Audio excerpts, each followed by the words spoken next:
कमलायतलोचन लोकपते विजयी भव वेङ्कटशैलपते स चतुर्मुख षण्मुख पञ्चमुख प्रमुखाखिल दैवतमौलिमने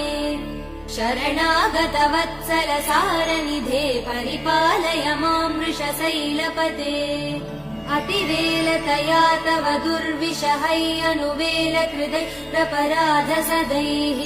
हरितं त्वरितं वृषशैलपते परया कृपया परिपाहि हरे अधिवेङ्कटशैलमुदारमते जनताभिमतादिकदानरतात् परदेवदया गदितान् निगमै कमलादयितान् परं कलये कलवेणुरवावसगोपवधू शतकोटिवृतात् स्मरकोटिसमात् प्रतिवल्लविकाभिमदात् सुखदात् वसुदेव